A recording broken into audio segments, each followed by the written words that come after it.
بسم اللہ الرحمن الرحیم۔ اب دیکھیں اسلام کیا کہتا ہے؟ اسلام تو مومن کا آئینہ ہے۔ اسلام میں ایک دوسرے کا آپ کو خیال بھی رکھنا ہے، آپ کو ملنا جلنا ہے۔ حتیٰ یہاں تک روایت ہے اگر کوئی شخص سائل، کوئی حاجت مند آپ کے دروازے پہ آئے اور آپ دروازہ بند کر دیں، ولایت کٹ جاتی ہے اس شخص کے وجود میں سے۔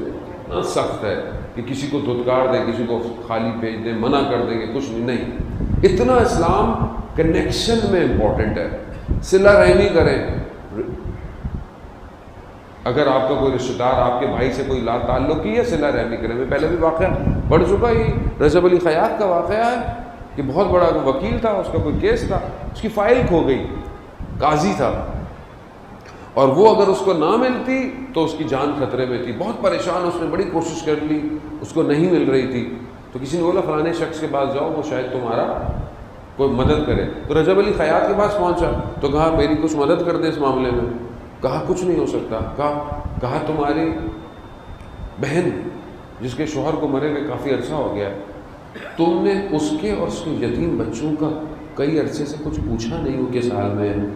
کہا جب تک ان کے سر پہ ہاتھ نہیں رکھو گے فائل نہیں ملنے والی۔ یعنی دیکھ رہے ہیں، یعنی زندگی میں گرفتاری پریشانی کیوں ہے؟ کیونکہ انسان اپنے اطراف سے غافل ہے۔ یہاں تک دین وہ کہہ رہا ہے چل کے جاؤ، قدم بڑھ کے جاؤ۔ چند قدم جو خدا کو پسند ہے اس میں سے ایک قدم یہ ہے کہ انسان اپنے گھر سے چل کر دوسرے کو منانے جائے۔